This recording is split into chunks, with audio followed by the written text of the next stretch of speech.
Welcome to the Encore Audio Archives YouTube channel. I'm Taper Dave, and this is my channel. I've uploaded hundreds of talks here that I've recorded at meetings in West LA, and I've also recorded conventions starting in 2013. I've got a bunch of those up. And Walt and Mary Murray, the original owners of Encore Audio Archives, started the company in the 80s, and Walt recorded Joe and Charlie's and a bunch of stuff down in Vista, California. My sobriety date is June 20th of 1994.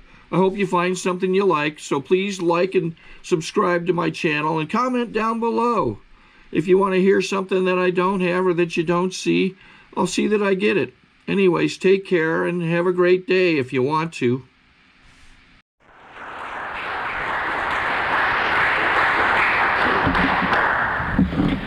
Thank you. My name is Laila. I am an alcoholic. I also smoked a lot of funny cigarettes. And that combination brought me here. I'm not going to talk a lot about what it was like because it got incredibly boring. Basically, I sat at home, drank wine, drank Manhattans, and smoked dope. And the last year of my combination using, I was suicidally depressed, unemployable, was going to graduate school for the last year, and totally non-functional. And I remember saying to my partner once, I really want to go kill myself. And the answer was, well, you know, I can't go with you because I'm afraid to die. And I said, I'm afraid to live. And I think it was one of those things where I said the truth out loud that kept me alive until I got here. And I never raised my eyebrows about going out again, because if John P. had not been out, I would not have been in. I went to graduate school with him, and he was one of my drinking, smoking buddies. And one day at my house, he just kind of, we must have been pretty out of it, and he abruptly stands out and says, I have to go back to AA. And I said, what is that? I had never heard about AA. This is January 1981. He said, that's where I go to take a break. So John and I went to AA to take a break. It was a huge basement meeting in Berkeley, and they're quite peculiar and they're quite wonderful. And I was studying psychology, so I was listening very intently, and it was very interesting. But I really didn't think I needed it. And at the end, when you all stood up and held hands and said the Lord's Prayer, I knew I was in the wrong place. That I had fallen among religious fanatics and I better get out. So that was my introduction to AA. But John told me that the way you stayed sober was to call each other. I mean, he had some pieces of the program. So we called each other, and one day, of course, we called about that special bottle of wine and the special glass from wherever, and off we were again. Now, I was at such a stage that although I hadn't drunk for, probably 3 or 4 weeks, which was a long time for me, it was like I was worse. They say the disease goes on without us. I can attest to that. The disease went right on without me, and faster when I wasn't drinking. If you're really going to drink, don't stop in between, just drink. It got so bad. So we were back to AA. And I had very much the same experience. A bunch of religious fanatics. But I did, and I was an atheist, so that was not my I couldn't do that. But I did hear something in that second meeting, which was, if you don't take the first drink, you won't get drunk. That sounded so simple that even I could do it. So I decided I just wasn't going to drink again. And within a month, I found myself at the kitchen table, drinking wine and rolling a joint and having no idea how I got there. In some sober blackout, I probably stole this from the woman upstairs because I knew I couldn't have it in the house. And that lasted until July 13th, 1981, when I went into the El Cerrito Fellowship and for the first time raised my hand and said, I'm Laila, I'm an alcoholic addict, and today is my first day. And I went to 3 or 4 meetings that day. Came back the next day. I'm Laila, I'm an alcoholic addict. Today is my second day. Because I had demonstrated to myself that I couldn't stop. I thought if I should put my mind to it, I could. It was very scary to find that I couldn't. And I sat there at that very last time when I started my last drinking, knowing that I had promised myself not to do it, that I was unemployable, that I was dying, I was having bronchitis, I was just sick. My relationship was going to hell, I was going to school, it wasn't clear I was going to make it, and still I did it. The advantage for me of having been at that point was that I had no problem with the second step. The second step came to believe that a power greater than myself could restore me to sanity. I knew I was insane, because only an insane person would drink in the face of all that information. I heard in the meetings that there was this power greater than yourself that kept you sober. So I had to be willing to look for that. And since I was unemployable, and it was in July, so school was out, I had finished all my coursework. I was supposed to work on this thing they called the dissertation, which I of course couldn't do. I went to 3 or 4 meetings a day for the next 10 days. That's about 40 meetings in 10 days. I needed that. I didn't know about the recovery programs. I had my recovery program by going to so many AA meetings that I didn't have time to kill myself in between, and I didn't have time to drink in between. And I heard a lot of wonderful hope. And I heard this woman in the first women's meeting ever at El Cerrito Fellowships in 1981 on the Wednesday night talk about where she was and what she'd done, and she was 4.5 years sober, and she sounded so peaceful. See, I couldn't talk to those of you who had more than 4 years of sobriety because you were too far gone. I just didn't believe that any of you could have understood how I felt because you looked so together. Although once in a while some real person would come in and holler and scream just like me. But mostly, when you had 8 and 9 years, it seemed like people were kind of more stable then. And I was afraid of you when you were long-term sober. So I asked St. Helen who later became St. Helen, to be my sponsor. And I was 10 days sober. And she was my sponsor for 13 years. She died of cancer 3 years ago. And it was just God's gift. She had time to spend with me. She was just working part-time. She was going through a divorce, was getting alimony, so she didn't have to work all the time. So I could call her in the morning and ask what I was going to wear. I could call her in the afternoon and talk about wanting to kill myself, and she would always say, "Have you been to a meeting?" I would say, "Yes, I've been to 2 meetings." She says, "Go to another one."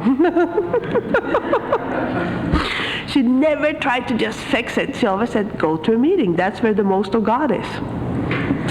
Well, at 10 days sober, though, I wasn't there. And it was suggested to me that I read a big book. It was suggested to me that I try to get in touch with this higher power. And she asked me if there was anywhere that I have ever been when I had felt close to a higher power. And I said, yes, I had, and it was in the mountains. I'd done a lot of hiking and backpacking. And when I went to the mountains to camp or backpack, I didn't bring any booze and I didn't bring any funny cigarettes. So I thought if God is although I couldn't say God then, I have to tell you, I had a real attitude about this. If this higher power was what kept you sober, then I had experienced it in the mountains and I better go there to find a higher power. So being the drama queen that I was, I took off for the mountains with a big book, a backpack, a map, and a trail that I'd never been on before, and I had never been alone in the mountains. And I'd always been afraid of the dark. So my first night out in the Hoover Wilderness, and I'm not opening my eyes because I don't want to know whether this is a bear or a chipmunk. And I have a tent, so I won't have to know. That's the only reason. And I was so scared, and my heartbeat would go up to about 120. And I would say the Serenity Prayer, which was the only prayer I could stomach in early sobriety, and my heartbeat would go down. And I scared myself again, and my heartbeat went up. There really was a bear print behind my tent at McCabe Lakes, and my heartbeat would go down when I said this prayer. So I discovered that prayers work. 10, 11 days sober, without which I would not have survived. And then there was this big book, which weighs a ton when you go backpacking and don't carry anything. But of course it was the most important thing. Now Helen had told me that I could take what I needed and leave the rest. Well, when you're a radical atheist feminist from Berkeley, there's a lot of wrong things with that book. So I used a pen, and I just crossed out a lot of stuff that I found politically unacceptable. But I read every word. I took out all the he's, and I wrote she's, and I took out a lot of God and wrote higher power, and things get better towards the end. But I love this book. It is such a measure of my arrogance, in some ways, that I still thought, I really didn't think I had any hope. But I certainly couldn't accept that. But I came out of those mountains saved on AA. I just knew that this was the answer. And I think that was really the transition for me from the second step. That I had found a higher power. I had survived. That was the last time I've been afraid of the dark. I had survived this ordeal by myself and felt good about it. And I came back, probably had about the only 5 good days I had in early sobriety. I did not have a good first year, so I hope the person who is new today has a better first year than me. And anyone who was taking chips under a year have a better first year than me. It was hard. And in retrospect, of course, I needed all that stuff. But there's also something about surrendering early on that might bypass some of that pain. And Helen was a stepmother, so she got me right into the steps. And I talked with her, and we had basically gone through the first 2 steps by the time I came out of the mountains. So there I was with the third. And she had a way, I found out years later that she was only a step ahead of me. I was the first person who had asked anyone to sponsor someone, and so she was doing the steps right ahead of me. So she didn't feel like she had a lot to give. So whenever I had a step to work, she said, you go to the meeting, you raise your hand, you tell them you're working on the third step, and you ask people to share, and that's how you learn about the steps. So that's how I learned about the steps. Could we please share about the third step today? And what I really heard was this woman who told me to do the third step, wrong side, which is to make a decision to turn our will and our lives over to this higher power, as we understand that higher power, which is how I had to say it in the beginning. She said, there's no difference between that and drinking. Every day, before you came to AA, you turned your will and your life over to alcohol. And now that you're in AA, you turn it over to something in AA instead. And you can do very practical things like call people and pick them up to meetings and ashtrays and coffee and all that stuff. Those were for me an early form of doing the third step. Because I often hear people, how do you do these steps? Well, I have really concrete things. I have to do them. If I do it just up here, it's gonna take me somewhere where I don't want to be. So the third step is very practical. The other thing I did with the third step, which was the impractical thing, was I had no problem solving skills when I came here. They were all gone. I wasn't functional. I'm still not functional for years. First 2 years are pretty non-functional. So a problem would come my way. Actually, I created a lot of problems with my behavior, and I would just kind of throw it up in the air and say, God, you take it. That was my other part of the third step. And that kept me from killing myself, and the other kept me doing things, kept me from drinking. So it worked for me. However, since only drinking really had changed when I came in with a lot of habits that were not helpful to me or to my fellow human beings. And I had been in a number of long-term relationships, 3 to 5 years. They kind of strung into each other. And I was in a relationship with someone I loved very much, but I was not able to be a good partner. And I had always had affairs. And in AA, within the first half year, tall, dark, and handsome is standing in the back, and I just know that's it. And Helen tried to actually save me from that one by sending me to do institutions work, which I did not like. But she also sent me to the 4th step. She said, we need to do the 4th step now, you can't wait. And the way I did my first 4th step was that I brought the book to meetings and I wrote in meetings. I brought the book to Helen and I wrote at Helen's. And maybe I wrote 10 minutes at home every day because it was too scary for me to sit alone at home with the 4th step. And it's not surprising in retrospect because mostly what I wrote about was all the things that I felt guilty about, most of which were worthwhile things feeling guilty about. It was not fabricated guilt, most of it. Although there was fabricated guilt too. And in that I have a memory of she said, what's the earliest memory you have? And I said, well, it's my mother is telling my aunt a secret about me and I'm hearing it outside the door and I decide never to trust my mother again. I'm 5 years old. And you talked earlier about was there early signs of alcoholism? Here's an early sign of alcoholism. Because normal kids change their mind. I never changed my mind. I never trusted her again. It took me 7 years to understand that that was a resentment. I've been a very slow learner about resentments. I just thought she was simply wrong and I was right and I had discovered it. That's how I looked at it. And then I had another page that said sex on top of it, and underneath it I wrote, I can't talk about this yet because I wasn't willing to let it go. I was not ready to let go of these affairs. And in retrospect, I actually think that I needed that adrenaline in my system. I didn't know how to function if I didn't have that adrenaline in my system. Painful way to live on adrenaline. It's like being on the edge all the time. And when I'm on the edge all the time, I fall off a lot. Step a couple of steps back and I'm safe. So Helen went to Arizona after I read my 5th step and I had the affair, and that was the end of that long-term relationship, beginning of the end. I did 4 and 5, which is we read this 4th step to someone. And the 6th step says that we become willing to have God remove these defects of characters that we have discovered. That was not hard for me. I again went to meetings, asked people to talk about the 6th step, and a lot of people talked about how scary it had been to think that I should let go of character defects because then what would be left? That wasn't hard for me because I saw that my character defects punished me. When we say it's a selfish program, part of that is to see that the steps, although it looks sometimes like we do them for others, it's for me. Whenever I did things in the world that weren't right, it would come back and slap me in the face. So that was not hard, so I did the 7th-step prayer out of the big book. It was the first of the other prayers that I could do. It's a very simple prayer that basically says, take away what stands in the way of me being useful.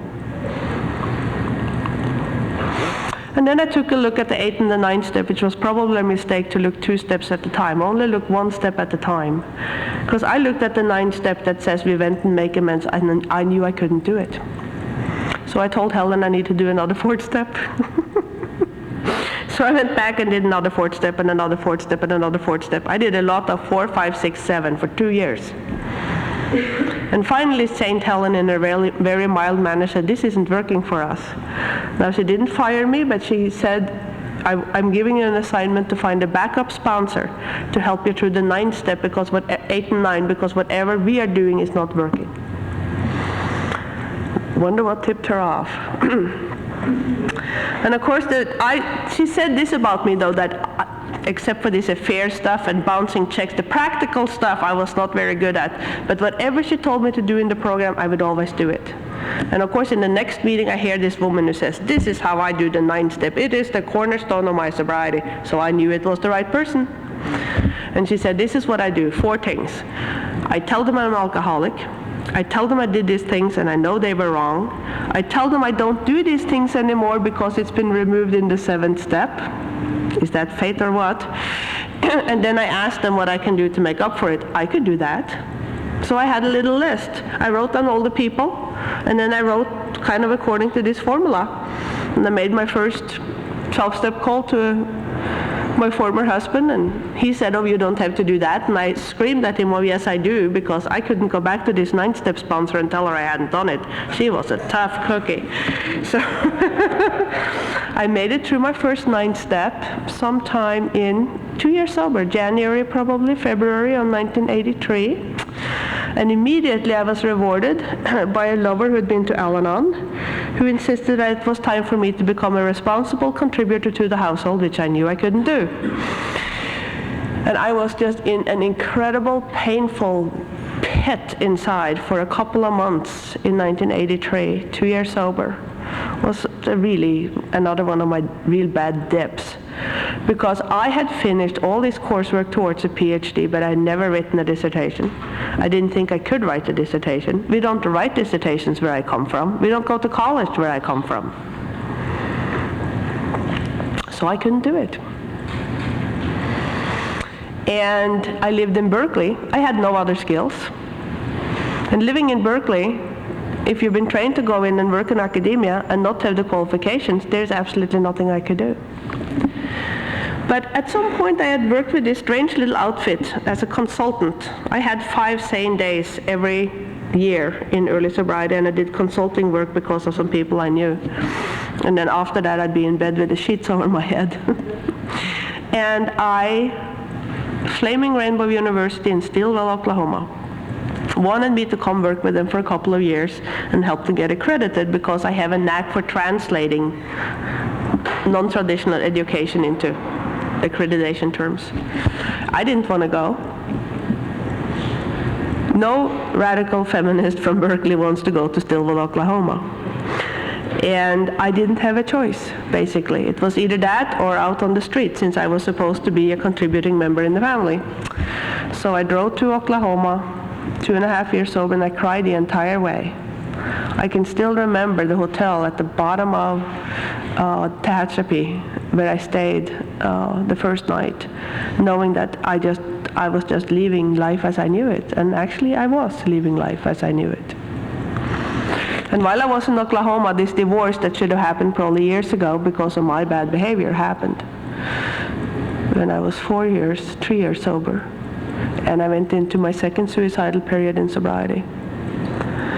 And this one was worse than the first that I had in my first year, because in the first year it was so clear that the second step was kind of like hope.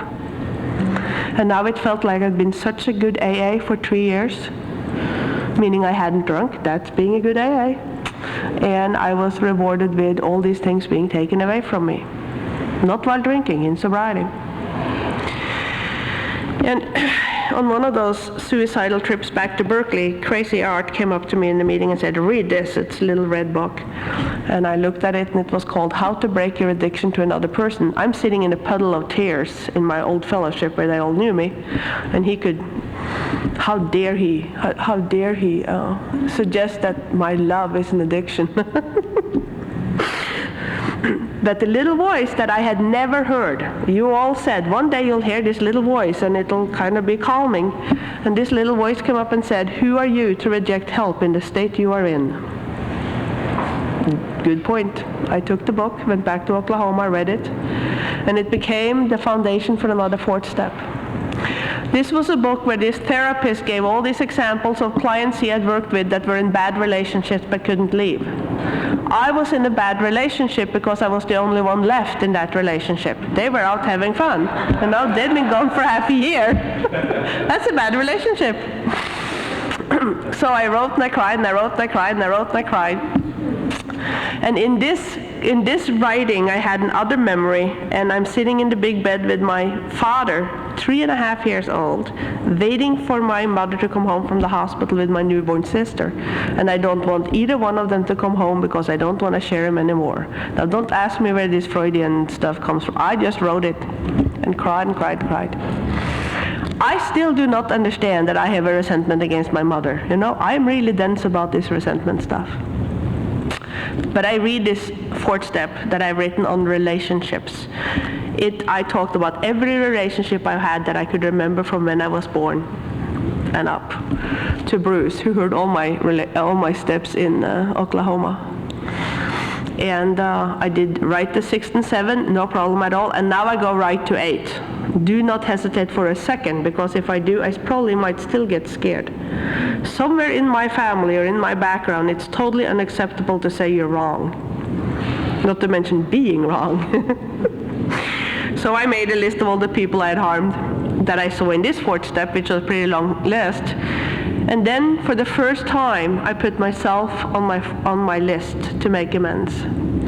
Now, up in Berkeley, people had always say, and put yourself on your amends list. And I thought, oh, that's just one of those California me things, you know. I'd come from Norway first, you know, where we have no feelings, with no one, if we met one on the streets, to Wisconsin, where we're pretty kind of contained. I was just telling someone I went to a meeting in Wisconsin, we did not hold hands during the prayers. So I was pretty detached.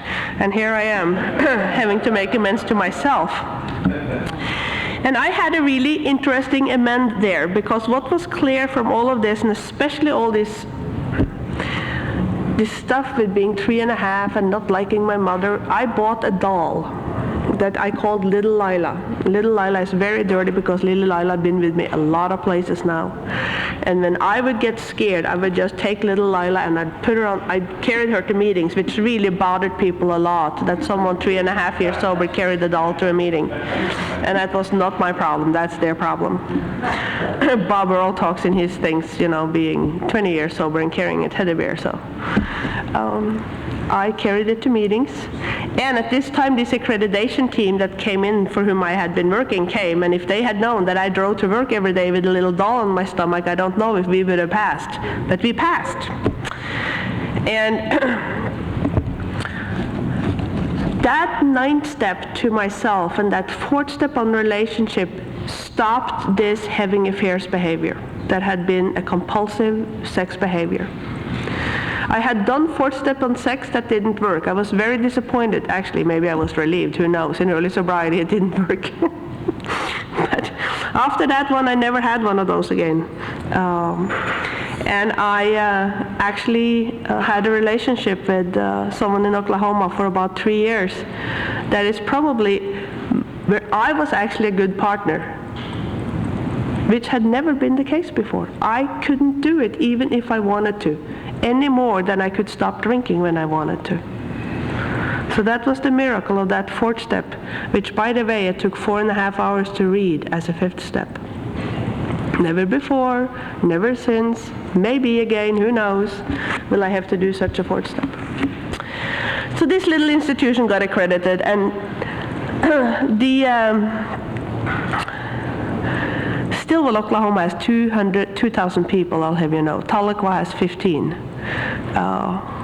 Tulsa is 1.5 hour drive, and so is Fayetteville. So we were very rural out there.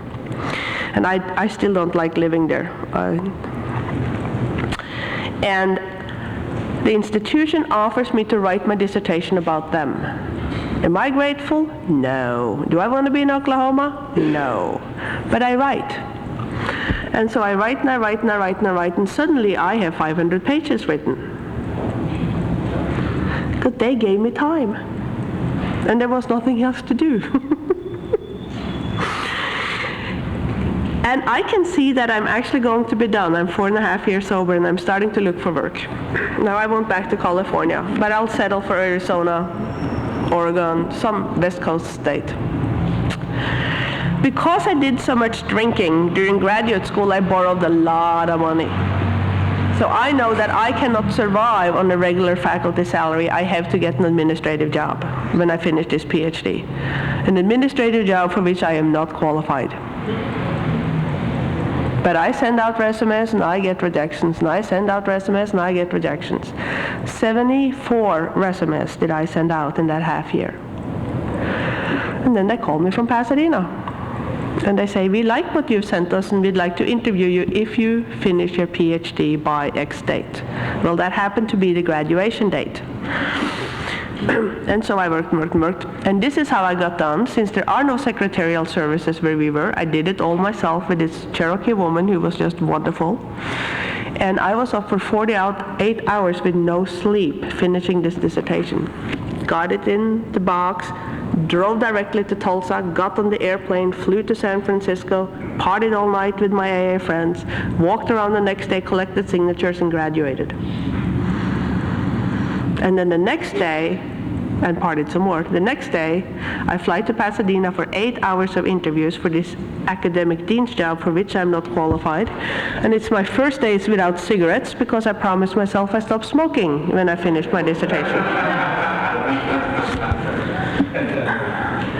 This is probably the outstanding example in my life of how God does for you what you can't do for yourself. Because I don't want this job. So I'm not nervous. Plus, I haven't slept, so I'm not nervous. And I'm not smoking cigarettes, so I'm not all here. Because I didn't want to live in Southern California, because if you lived in Berkeley, it's simply wrong to live south of Santa Barbara. It was an institution that dealt with young children. I didn't even like children. So I'm having this interview. And I set up a room just like this. And I looked at the room. I was going to do a seminar. In reality, they're going to interview me, but it's billed as I'm going to do a seminar, teach them something. And I take the room and I look at it and said, I never teach the rows of chairs. I always have circles and discussion groups and stuff. So I rearranged the room that they have set up to interview me. If I was a sane woman, I probably wouldn't have done it. As it turns out, that's how the faculty in that institution teach, and they just loved me. And I was the first person, so everyone else got a minus if they didn't rearrange the room that the institution had set up to interview them. And at the end of the day, the president said, what else should we know about you? And I said, well, I've always lived an alternative lifestyle, and I'm a recovering addict alcoholic of 5 years. She said, that won't be a problem here.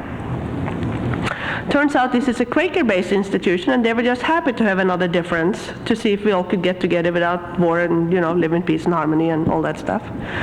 I was not their first choice. I found out later. Their first choice turned them down. Remember this when you sit in the job interview, that God is stronger than the person who is hiring. Especially if you don't want the job. So I got a job offer. It was the only interview I had. It was the only job offer I had. And it was, so here I went to Pasadena to be academic dean. And I sat in this office and I looked around and I thought, do they know that I hired a scared to death 4-year-old girl from Norway to do this job? My mother has 7 years of education. My father has 6. My mother has 13 brothers and sisters. She's from a 2-cow, 1-goat subsistence farm outside of Oslo. My father is her first cousin. That's how much we trust outsiders in my family. There's now 2 cousins. I have 32 close first cousins because we didn't know anyone who wasn't family. And so here I am being academic dean. In America, only because I married up and he took me here. I had nothing to do with it. I just showed up. And the first half year went very well. And then came the second half year where my father died in January. And I went into my 3rd suicidal depression in sobriety. And this was the worst. I'm 6 years sober. And all I wanted to do was kill myself because the pain of the loss was so horrible. And the president took me to her therapist, who sent me to another therapist. And I went to 2 meetings every day to stay alive. And I wrote about it, and I did all this stuff. And I needed to stay away from people who said, if you just had a better program, you wouldn't feel this way. Because I was feeling this way, and Helen said I had a fine program. And this student bounces into my office and said, I want to take you to this workshop. I said, I don't want to go to a workshop. The little voice comes up and said, who are you to reject help in the state you are in? So we went to a ProGov journal writing workshop, which turned out, of course, to be exactly the right thing, just like the little red book. And in this workshop, there's a very structured journal, but you can get to write dialogues with people.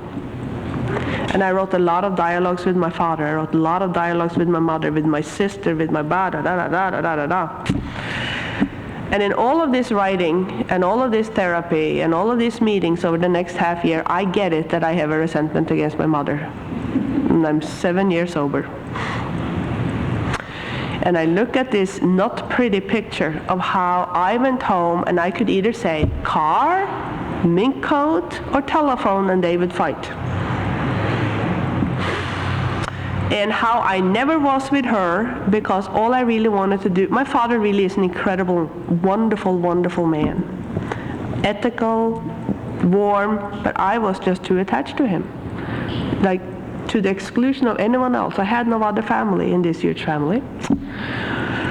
So I'm thinking, what am I going to do about making amends to my mother? Because you can't go home and say I had some Freudian attachment to my father, I'm here to make amends. So I talked with Helen about it, and we decided I should make an action amend. And that is to be with her. Because I had really never been present. I would sit in that chair, but my head would be over here scheming about either how to get them to fight or to figure out how he and I could just go out in the wilderness, which is what I love to do with him. And my feelings would definitely not be with her. So it's like I had never been there with her. So I went home to just be with my mother, and I was pretty scared because I always thought he had protected me from her.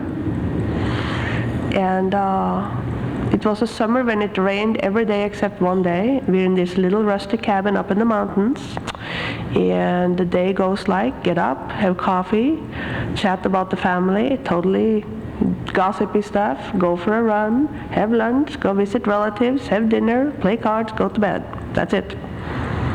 And if you had told me 2 years earlier that I could have survived such a summer, I would have laughed in your face. And there I was, having a most wonderful getting my mother back. She may have been the bitch I remember her to be. But when I changed my attitude, she changed. And I came back to America realizing that I had always demanded that she be the mother I wanted her to be. And the shift was that I was now looking at me saying, what kind of daughter do I want to be? Not the best kind of daughter, that's too scary. What kind of daughter do I want to be? And so I have written her weekly, almost every week since then, since 1988. And she came here to visit. Now she's the one who pushed me through school. Nothing was ever good enough. Da da da da da. She stopped bugging me when I got a PhD. That was kind of my growing up, I think. And I know now that she was scared for me in the world. That she wanted me to have the best. But the way she went about it didn't work for me. Whether that was she or me, it's probably a combination. But she wrote me a note that said, Dear Laila, I had a wonderful 6 weeks. I'll never forget it. You are a unique individual and a loving daughter.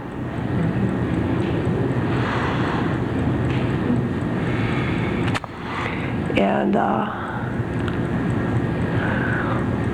it really changed my life to have that new relationship with her in here. She's not very senile. I just came back from Norway, and she'll ask me the same question over and over and over and over again. I spent 19 days with her. And at the end, when I was ready to leave, she said, but you just came. And God knows now if she remembered I was even there. But that's not the point. The point is that in the moment now, when I'm with her, it's good for her and it's good for me. And I can be that kind of daughter because I'm on an academic schedule, so I have some time during the summer to do it. And I still have time to have a vacation. Well, right before my mother came to this country, this man that I had brought out here with me from Oklahoma, knowing that I shouldn't, but I wasn't well enough to let go, and I had a final to do.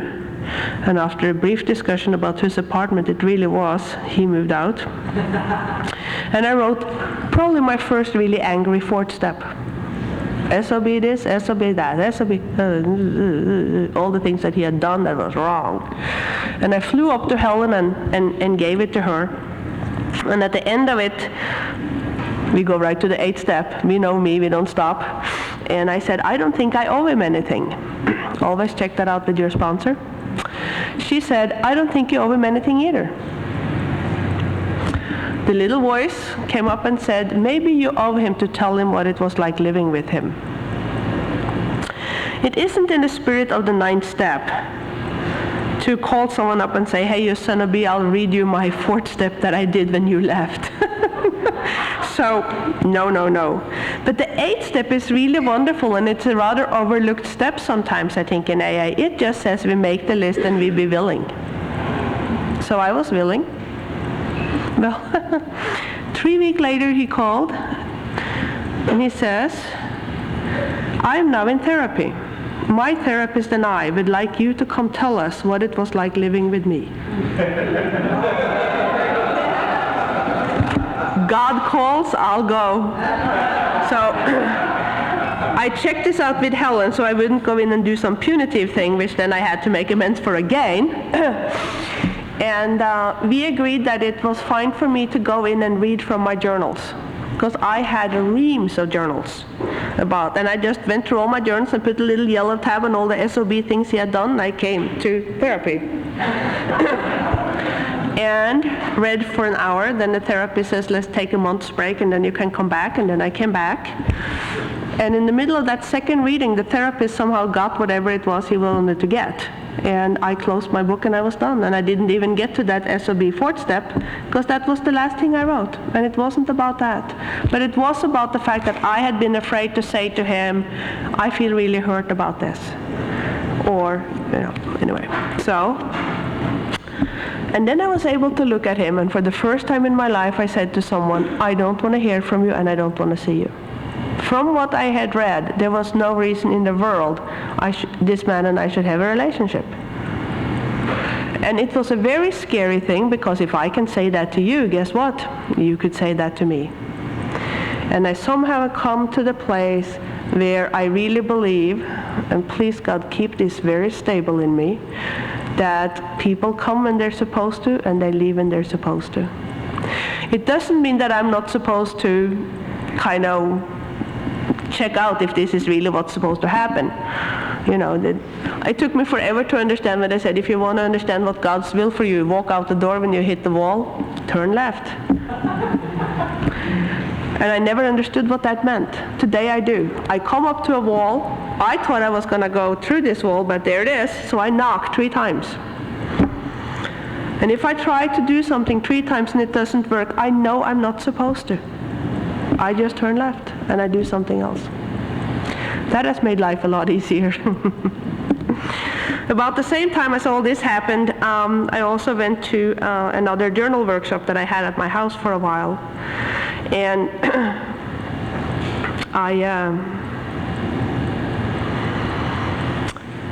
someone said, write down what you're the most afraid of. And I wrote, I'm afraid I'll always have to struggle. And it was like this voice came up and said, struggle no more. And I said, is that it? That was it. Struggle no more. And then later I opened my journal to write, and I had nothing to say. This was the scary part, because I always thought if I really surrendered, I would be on this kind of sooner or later all A's would get to AA's, we would be on the same And I look and I have nothing to say. And I have bookcases full of journals. But you know what's in those journals?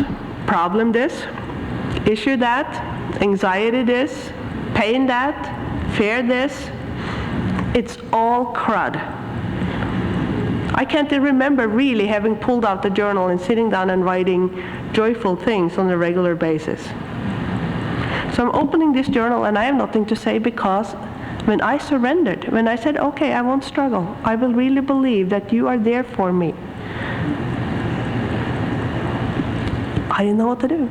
So there is a place in my journal that's called "And Now the Open Moment," and I wrote in that, and I'll read that to you before I leave, because it's still pretty much how it feels most of the time. But I did get to write after I'd written this poem that kind of fell out. I don't write poetry. Once in a while something feels strong enough that it just falls out. And I wrote, I had been afraid not to be afraid. Because if I wasn't afraid, would I go to work in the morning? If I wasn't afraid, would I practice safe sex? If I wasn't afraid, would I drive whatever 10 miles is over the speed limit? If I wasn't afraid, was like fear had really kept me alive. It had worked for a long time, just like alcohol worked. But there comes a time when fear stopped working for me. Thank God there came a time when fear stopped working for me. And I could say I need not be afraid anymore.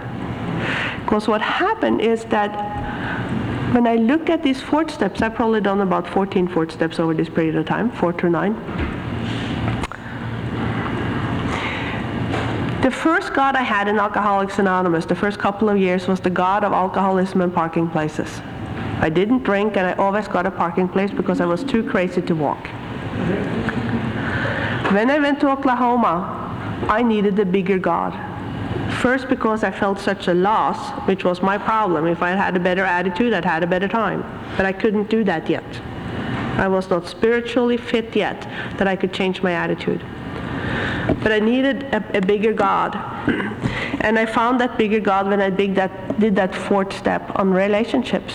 I found a God that could handle alcoholism, parking places, Oklahoma, and divorce. And then when my father died, my God wasn't big enough. And all the writing I did in the journals after that and all that therapy is kind of like a 4th step to me. And I found an even bigger God that could handle that. And somewhere in here it kind of clicked on that I could keep on struggling and having to find a bigger God every time. I could just say, God is so big that I don't understand it. And that's where I am. God is so big that I don't get it. My understanding of God is finite, but God is infinite. And if that is the case, then I don't have to judge what happens in my life as bad.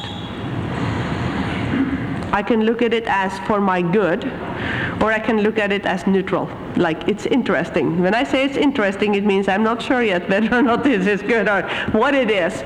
But I am absolutely convinced that I am being taken care of now. Every day that I don't drink is a spiritual experience.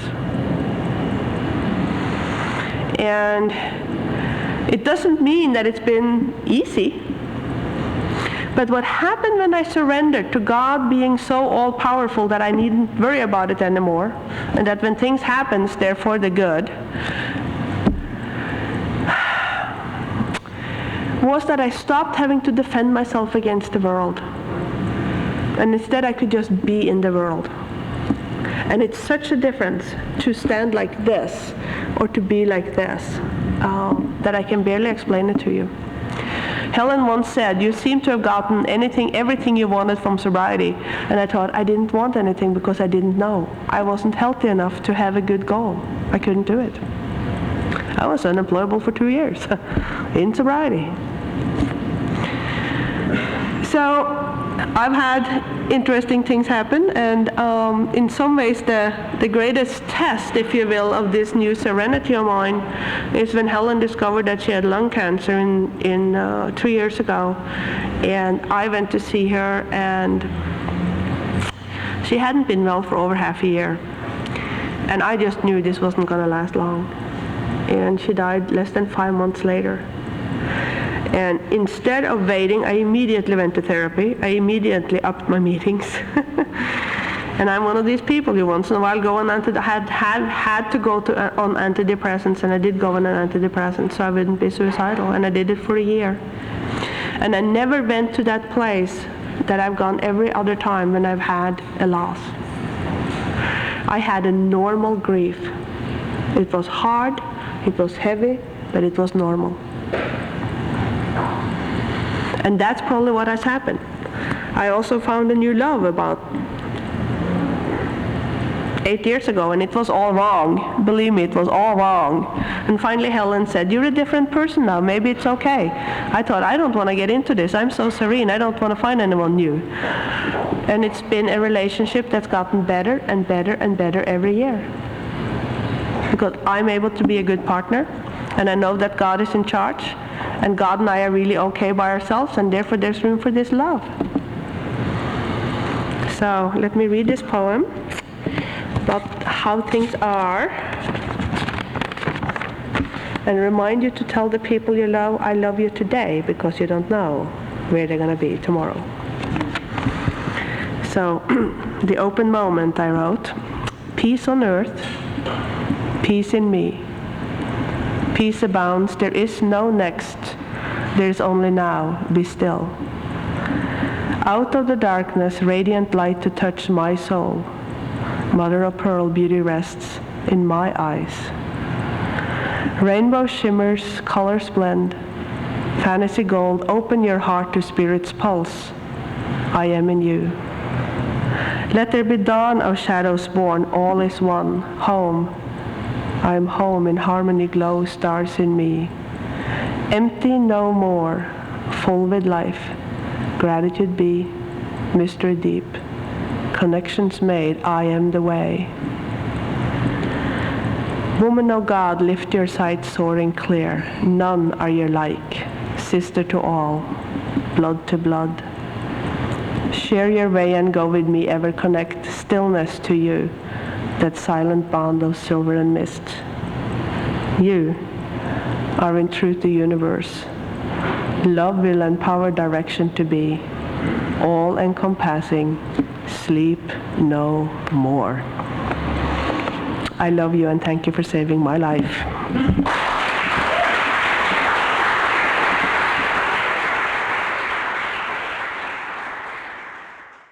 I think we got a great talk going on here. Thanks for watching the channel. Taper Dave here. Just curious, do you think this is better than Zoom? Okay, this is how I prepare my drone for launching. I like to do it inside the cab of my truck so I'm not standing outside in the weather. To install the joysticks for control, up and down, right and left, powered on. I have an Android phone that I use to connect it to the drone with. And it's actually controlled through the iPhone, through an app. Oops, wrong way. It's actually controlled through the iPhone, or through this Android phone, through the app. It's actually controlled through the Android phone, through an app, and you connect it through this short connection right here.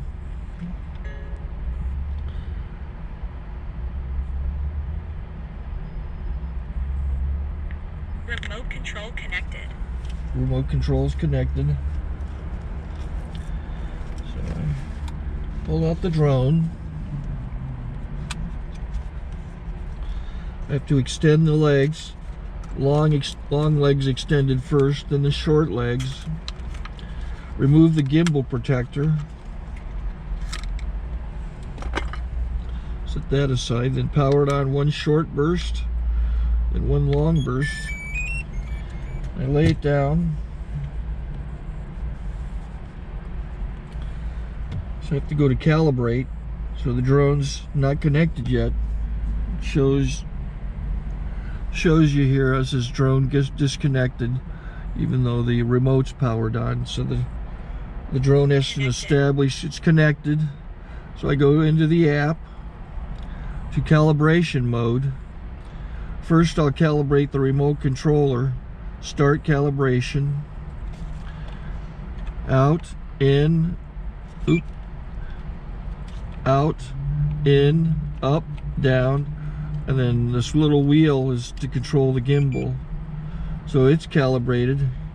Go to gimbal calibration, start calibration, and then it calibrates the gimbal. I don't know if that shows up. The gimbal's moving all over the place. Changes, you can see it on the video. And I'm calibrated to take off. It's acquired 7 satellites at the moment. There are 26 satellites up in the sky, which it has to acquire before you can take off. So it's connected. It's got enough satellites. This is white. I can go to press this little arrow button, swipe right to take off, and it would start the motors if I slid this to the right. But I'll wait till I get outside. Don't want to do it inside.